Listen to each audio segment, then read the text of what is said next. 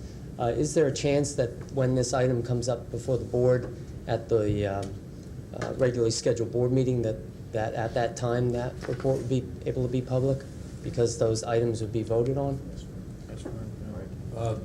I can't say that at this point because I have not seen the report. I'll be happy to, at your direction, President, Sure. review the report and then give you an opinion at that point, but I haven't seen it. And also, if you could cross-check, I'd like to see this go out, Well, because that's all right. it was brought up by other members here this evening. Mr. Bartle, if you would look over this report with Dr. Miller, if there's a possibility of removing from here the personnel elements, because there are, critical good business elements in here that the community would benefit from. If there's a possibility of pulling the personnel pieces so we can produce this for next Thursday, we'll try that. Yeah, I think the presentation was very straightforward, very straight talk that the community needed to hear tonight. And I think with a detailed report like this, it certainly goes a long way towards rebuilding trust, and I'd certainly like to read that report. Thank you for putting it together. It's good. Super. Anybody else, please? Thank you, ladies and gentlemen. Thank you, Mrs. Steady. Recommendations will go on the agenda next week. Yes. Dr. Miller's next. There she is. Do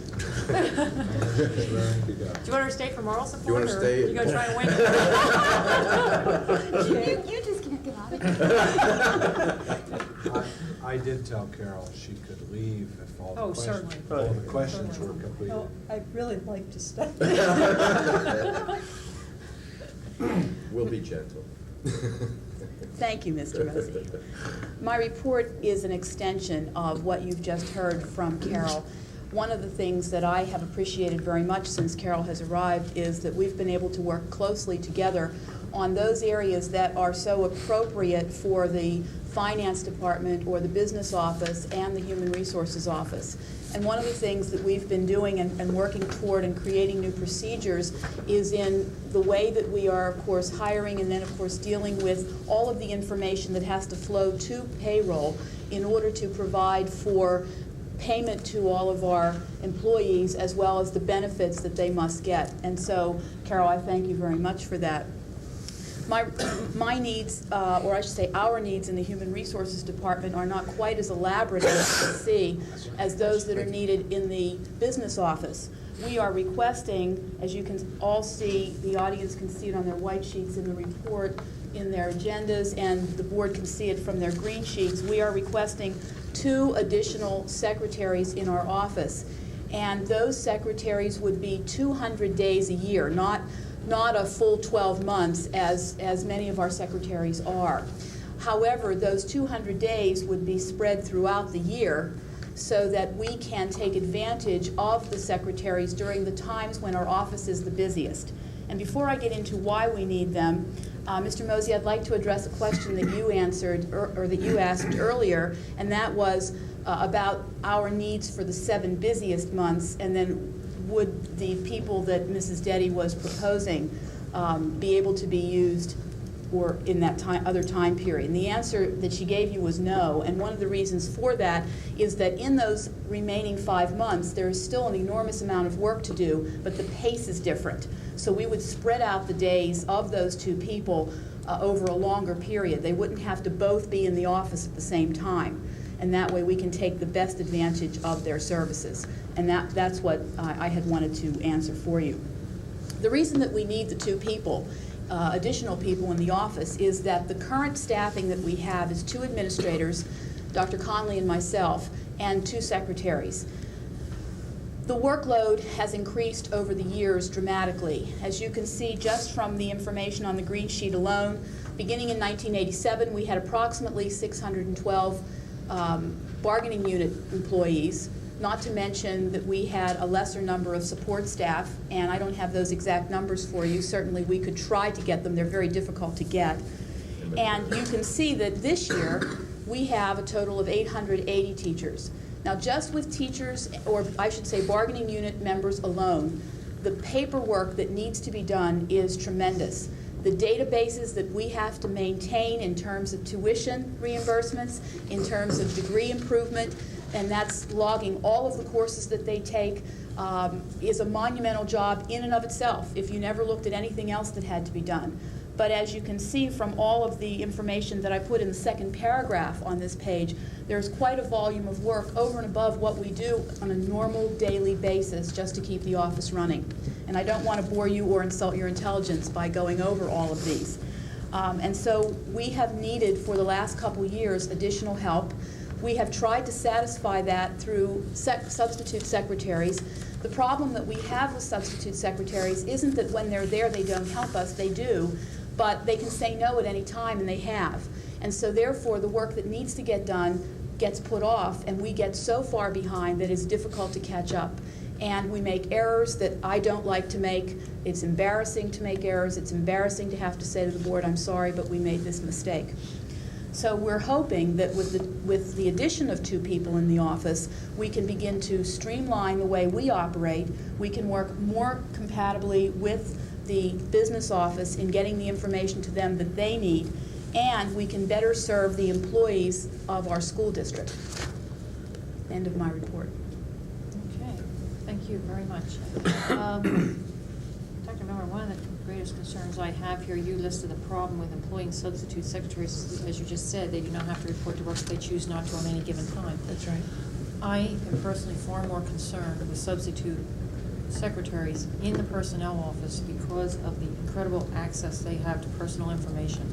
Yes. From child support payments to psychiatric counseling to divorces to absolutely any conceivable thing. That is the largest pipeline of information in the building. And I would worry about such temporary folks not having the level of commitment and discernment that would come, I believe, with somebody that is solid, full-time, permanent, and has is instilled day to day with a need for confidentiality. That to me is far more important. Saying that, I want to turn questions over to the left, Mr. President. Thank you. You have 6 employees, including yourself, in that department. Right now we have 4. 2 secretaries, 2 administrators. We're asking for 2 more. Oh, I thought you said there were 2 secretaries and there was yourself and your assistant, then 2 secretaries. You only have 4 people in the whole personnel department? Right, 2 secretaries, 2 administrators. I just need a little clearer definition, and apologize my ignorance, but you're saying here at the busiest times between April 1st and October 3rd. I understand that, Yes. because that's when you do a lot of your interviewing and so forth. But these people, you don't think you have a problem hiring someone with the idea that you may be working 5 days a week for 7 months, but you may only be working 2 or 3 for the other 5 months of the year? Or you talking about vacations, filling in for people on vacations and things of that nature, illness and so forth? Well, the 200 days as... I just want to make sure, I agree with Donna. I'm concerned Sure. about temps with the security factor. Sure. Because there is an awful lot of personal information and people have a tendency to talk. But I just want to make sure that we have enough work to employ 2 full-time secretaries. We probably have enough work to employ 4 more secretaries, Mr. Mosey. But you raise a very interesting question, one that we certainly explored ourselves. If the number of days for the job is 200, a condition of employment for whomever would be hired for those positions would have to be that they are committed to the times that we need them. Okay. And that's if they're going to take their vacations, and of course with 200 days in a year they have that built-in time that's not vacation time granted to them, it's just there. They will have to do that then. I'm just concerned that they might not start to give you, the same attitude that we're getting from some of the temporaries that you're hiring. Oh, no, I don't think so. Okay. All right. Unless it were an illness or some really serious Right. problem. Okay. Thank you. Mr. O'Donnell. Yes, Judy, what are we paying now for temps? Do we have real, maybe to put this in perspective, we're paying $32,000. Is there a cost of temps now that you have that equals, so maybe it's only a real increase of some small amount, 5,000, 10,000? That's a fair question. I don't have that figure for you, but I would say that it's probably substantial because we have to bring people in as regularly as we can possibly bring them in. I can certainly try to work up some sort of figures for you. As you probably remember, at the last board meeting, the board was gracious enough to approve a change in substitute pay at the 3 different levels. And prior to that, we had been paying our substitutes $7.25 an hour. So even at that, we would have a substantial payment. However, I don't know how quickly I could get that for you. I would certainly work to do that as soon as possible. My only concern would be that if somebody hears, oh, another $32,000, $32,710 plus benefits, pardon? That's for 2, I think. isn't it? That's for 2, I understand. Yeah. That maybe the people would like to hear it's only really an increase of $5,000 or $10,000 because we've already been paying outside services for this now. So the incremental increase would be just a few dollars. Yes. That's all. But I think that's something, I agree with you, should be. Yeah, it's not done part, but I think, Do a I think comparison. people should know Justification. how much the real incremental increase would be. We will try to have that for next week, and if we are unable, we'll send it to you after that. Okay. And only because you put it in here, and only because I'm new to the board, you say 200 days. Mm-hmm. I believe the average working person now works 220 days a year. 26, I think, 225. We have in our school district, to help you, Frank, a variety of work schedules set up for our support staff. We have those secretaries, and these are full-time now, considered full-time. That is that they work enough hours in this schedule to get benefits. There are those that work for 187 days, which is the same number of days that teachers work. We have those support staff who work 192 days. Some who work 200 days, some who work 210 days, and then the next leap is a full 12 months. Those who work 187 days through the 210 days do not have vacation granted to them. Whatever days they are not working becomes their vacation. They get specific benefits, whatever is appropriate, and many of those are prorated days. They don't get as many as other people get in terms of sick days, etc. Those people who work 12 months have a whole different set of benefits in some instances. We looked at our needs very carefully, and we were trying to figure out, do we need somebody to be here for 12 months, somebody who would have 2 weeks of vacation and all the other attendant benefits? And we felt strongly that the needs that we have could be accommodated to assist those people who are already in the office by having the smaller number of days. I don't know if that's helpful to you. Yeah. Yes, it is. And just, this is a little outside of this. You hit on something. What's the maximum number of week vacation an administrator can get here? An administrator begins, if an administrator begins at the beginning of the fiscal year, we hire somebody new, that person is granted 4 weeks of vacation. However, after 5 years, an additional day is added, and after another 5 years, another day is added. So if I were here 40 years and I were an administrator, I could have a lot of fun. You'd be dead. You'd be dead.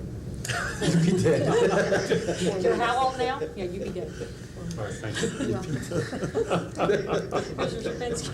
Excuse me, I will tell you though, Frank, that if someone begins in September or October or November, that vacation time is prorated. Okay? Thank you. Just the. You want to follow that up? Why don't you just pass? No, I just want to clear a point up. By moving forward with your suggestion, will you virtually eliminate the necessity to employ substitute secretaries? I certainly hope so, Mr. Sherman. That is our goal. We Okay. want to have specifically delineated jobs for everybody in the office so that everything can get done on a timely basis. I would have real egg on my face if I... Well, that's why I just want to clear that up. Okay, that's all I had. Donna, just one quick question. Do you have space for these people? Yes. Oh, yeah. Station. Plenty of space over there. Yes. Okay, Mr. Hill. No, I think all the questions have been asked. All right. Mr. Schilling. I was going to ask the same question. 40 years. Okay, ladies and gentlemen in the audience, any questions of Dr. Miller? Okay, folks, any little direction? Does this go on the agenda for next Thursday? Yeah, Sure. Yes, absolutely. Looks like you got 6. Ladies batted 1,000. Birthday boy, is there a motion to adjourn? No, wait, no. wait, wait, wait. Aren't you going to make appointments, or are you going to wait? No. Okay. No, I'm not gonna make I would, them. I would just like to, before we adjourn, you were so very kind to point out that this Friday is my birthday, and I thank you. And you're 55? I'll be 55. God, that's old. And I also, however, a milestone was reached by another one of our board members today. Today is the birthday of our president, so I want to wish you a happy birthday, Madam President. Happy birthday. Happy birthday. Thank you, Mr. Madam 56. O'Donnell. President, I'd like to wish you a happy birthday. Thank you, Mr. O'Donnell. Nobody else?